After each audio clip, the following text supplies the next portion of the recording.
పుష్ప తర్వాత అల్లు అర్జున్ గారికి ఒక బిగ్ టార్గెట్ సెట్ అయిపోయింది. 18 కోట్లు నేషనల్ వైడ్ హీరో. ఇప్పుడు ఆయన నెక్స్ట్ త్రివిక్రమ్ గారితో సినిమా వస్తుంది. సో అది ఎలాంటి రీచ్ అవుతుందని అనుకుంటున్నారు? అతనితో already son of Satyamurthy, July and ఇప్పుడు అలవైకుంఠపురంలో 3 మూవీస్ హ్యాట్రిక్ కొట్టారు. ఇప్పుడు 4th మూవీ వస్తుంది కాబట్టి దీని మీద కూడా జనాలకి ఎక్స్పెక్టేషన్ పీక్స్లో ఉంటాయి. అంటే ఇప్పుడు మాస్ హీరో కింద బాగా ఎస్టాబ్లిష్ అయిపోయిన, సో త్రివిక్రమ్ గారు అంటే కొంచెం కామెడీ యాంగిల్ కూడా ఉంటుంది. సో అంటే ఇప్పుడు జోనర్ మారుతుంది కదా, అంటే జనాలు ఎలా యాక్సెప్టెన్స్ ఉంటుంది, అది నేషనల్ వైడ్ రీచ్ అంటే మళ్ళీ స్టోరీ మారడానికి కదా, ఎలా ఉంటుంది? లేదని ఉంటుంది. ఎందుకంటే మాస్ కామెడీ అన్నీ అల్లు అర్జున్ అన్నీ చేస్తారు. కామెడీ కానీ, యాక్షన్ కానీ, మాస్ యాంగిల్, రిలేషన్స్ అన్నీ, లవ్, ఇవన్నీ కలబోసి ఉన్న యాక్టరే. ఏ క్యారెక్టర్ ఇచ్చినా చేసే విధంగానే ఉంటాయి. అంటే పుష్ప అంటే డిఫరెంట్ స్టోరీ కాబట్టి నేషనల్ వైడ్ కొంచెం యాక్సెప్ట్ చేయగలిగారు. మరి ఇప్పుడు త్రివిక్రమ్ గారితో కూడా అటువంటి స్టోరీ నేషనల్ వైడ్ కథ బలంగా ఉంటే ఎలాంటి సినిమా అయినా రీచ్ అవుతుంది. అంటే ఇప్పుడు అలవైకుంఠపురంలో ఇక్కడ చేసింది, అక్కడ రీమేక్ చేస్తే అక్కడ పెద్ద హీరోని పెట్టి చేశారు, అక్కడ అంత హిట్ అవ్వలేదు.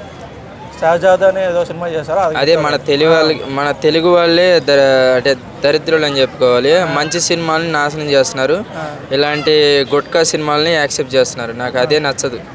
ఎందుకంటే మొన్న గేమ్ చేంజర్ మంచి మూవీయే, సరే కథ లేదు, దమ్ము లేదు కాబట్టి కొంచెం ఫ్లాప్ అయిందని చెప్పుకోవచ్చు. కానీ ఎంత నెగిటివ్ ఇవ్వకూడదు, దానికి హైలైట్ చేసి దీన్ని నెగిటివ్ చేసి పడేసారు, అది నాకు నచ్చలేదు.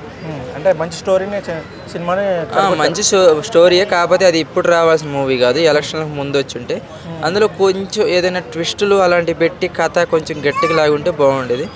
శంకర్ గారు ఏంటంటే సాఫీగా లాక్కెళ్ళారు, అది ఒక్కటే నచ్చలేదు. గేమ్ చేంజర్ కొంచెం ట్విస్ట్లో సరిగా లేక అది ఒక్కటే లాగుంటే మంచిగా వచ్చేసింది.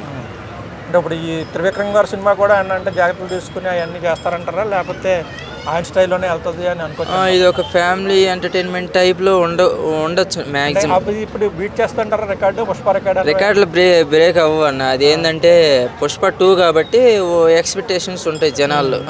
1లో ఇలా జరిగింది, 2లో వచ్చేసరికి ఏముంటుందా అని ఆశించారు కాబట్టి అంత హైలైట్ అయింది. అందులో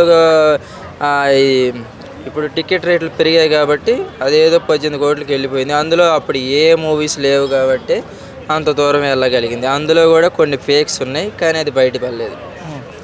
సో అంటే ఇప్పుడు నెక్స్ట్ వచ్చే సినిమాకి అంత ఎక్స్పెక్ట్ చేయకూడదు, అంత ఎక్స్పెక్టేషన్ లేదన్న. కాకపోతే మంచి సినిమా తీస్తారు. త్రివిక్రమ్ గారు కొంచెం గట్టి ఆశతో ఉన్నారు, ఎందుకంటే ఈ మధ్యకాలంలో కొంచెం మంచిగా హిట్స్ లేవు త్రివిక్రమ్ గారికి.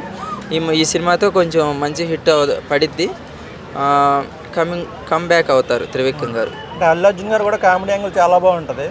సో దీంతో ఆయన మళ్ళీ కమ్బ్యాక్ ఇప్పుడు ఒక 3-4 ఇయర్స్ నుంచి అతని నుంచి కామెడీ ఎక్స్పెక్ట్ చేయలేదు కాబట్టి ఈ సినిమాలో ఏమైనా తీసుకురావచ్చు అని నేను అనుకుంటున్నాను త్రివిక్రమ్ గారు.